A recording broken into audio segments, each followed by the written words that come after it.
నిర్మల్ జిల్లా బైంసా పట్టణంలో నేరాల నివారణకు సంబంధించి పోలీసులు కార్డన్ సెర్చ్ నిర్వహించారు. ఈ సోదాల్లో ధ్రువపత్రాలు లేని 86 బైకులను పోలీసులు స్వాధీనం చేసుకున్నారు. ఈ సందర్భంగా కమ్యూనిటీ కాంటాక్ట్ ప్రోగ్రాంలో పాల్గొన్న జిల్లా ఎస్పీ అవినాష్ కుమార్ మాట్లాడుతూ రానున్న పండుగలు ఎన్నికల నేపథ్యంలో ప్రజల భద్రత కోసం ఈ చర్యలు చేపట్టామని తెలిపారు.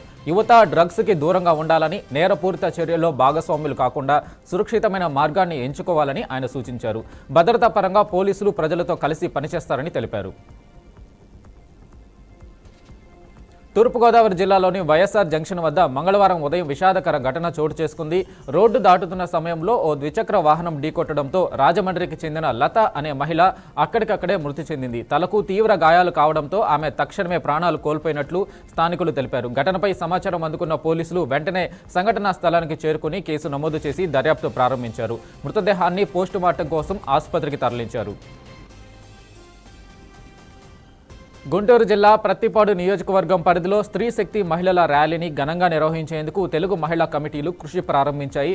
వట్టి చెరుకూరు, కాకుమాను, పెదనందిపాడు, ప్రత్తిపాడు మండలాల్లో సమావేశాలు ఏర్పాటు చేయాలని కమిటీ సభ్యులు నిర్ణయించారు. ఈ సమావేశాల్లో పాల్గొన్న ప్రత్తిపాడు ఎమ్మెల్యే బుర్ల రామాంజనేయులు లక్షలాది మంది మహిళలకు ఉచిత బస్సు ప్రయాణం సౌకర్యాన్ని కల్పించిన ఘనత ముఖ్యమంత్రి చంద్రబాబుదని ప్రశంసించారు. రాబోయే ర్యాలీని విజయవంతం చేయడమే లక్ష్యంగా తెలుగు మహిళలు కార్యకర్తలను ఉత్సాహపరుస్తున్నారని తెలిపారు.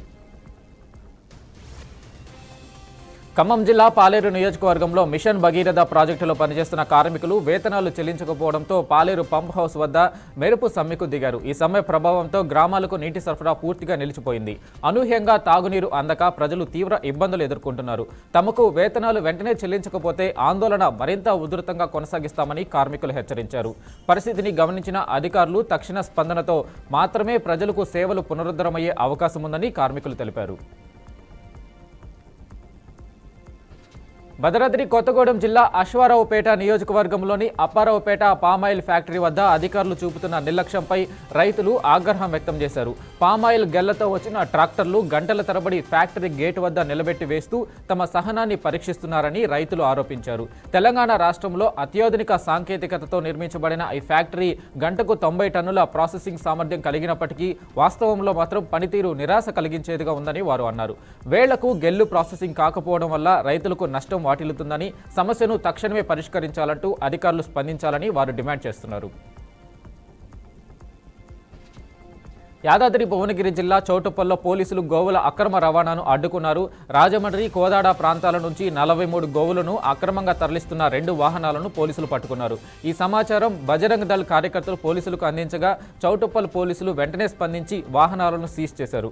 డ్రైవర్లపై కేసు నమోదు చేసి గోవులను చల్లూరు గోశాలకు భద్రతతో తరలించారు. అక్రమ గోవుల రవాణాపై పోలీసులు గట్టి చర్యలు తీసుకుంటున్నట్లు అధికారులు తెలిపారు. ప్రకాశం జిల్లా మార్కాపురంలో సబ్ కలెక్టర్ వెంకట్ త్రివినాగ్ వినూత్న విధానంతో ప్రజల సమస్యలు తెలుసుకుంటున్నారు. అధికారం ఉంటూ కూడా ఆర్భాటాన్ని దూరంగా ఉంచుతూ సైకిల్పై పర్యటిస్తూ నిత్య జీవన పరిస్థితులను దగ్గరంగా పరిశీలిస్తున్నారు. చిన్న వ్యాపారులు రోజువారీ కూలీలతో ప్రత్యక్షంగా మాట్లాడి వారి సమస్యలు తెలుసుకుంటూ పరిష్కార మార్గాలను సూచిస్తున్నారు. ప్రజలతో అతి సామాన్యుడిగా మమేకమవుతూ అధికార యంత్రాంగానికి ఒక మంచి ఉదాహరణగా నిలుస్తున్నారు. ఈ వినూత్న దృక్పథాన్ని ప్రజలు హర్షాతిరేకాలతో స్వీకరిస్తున్నారు. ఇబ్రహీంపట్నంలో వినాయక చవితి ఉత్సవాలను శాంతియుతంగా, సురక్షితంగా నిర్వహించేందుకు అధికారులు, ఉత్సవ కమిటీ సభ్యులు ప్రత్యేక సమావేశం నిర్వహించారు. ప్రభుత్వం జారీ చేసిన మార్గదర్శకాలను పాటిస్తూ పండుగ నిర్వహించాల్సిందిగా సూచించారు. ఉత్సవాల్లో విద్యుత్ సదుపాయం, శానిటేషన్, సీసీ కెమెరాల ఏర్పాటు వంటి అవసరమైన చర్యలు తీసుకోవాలని నిర్వాహకులకు సూచించారు. నిమజ్జన కార్యక్రమాన్ని పూర్తిగా పోలీసుల సూచనలు, మార్గదర్శకాల ప్రకారం నిర్వహించాలని హెచ్చరించారు. కృష్ణా జిల్లా గన్నవరం మండలంలోని వియన్పురంలో దొంగతనాల కలకలం కొనసాగుతుంది. గత నెల రోజులుగా ఈ గ్రామంలోని 5 ఏళ్లలో చోరీలు జరగగా 4 రోజుల క్రితం పలగాని శివపార్వతి ఇంట్లో దొంగలు భారీగా నగదు, వెండి దోచుకెళ్లారు. ఆమె ఫిర్యాదు మేరకు పోలీసులు తెలిపిన వివరాల ప్రకారం దొంగలు 50 తులాల వెండి, 20,000 రూపాయల నగదును అపహరించినట్లు గుర్తించారు.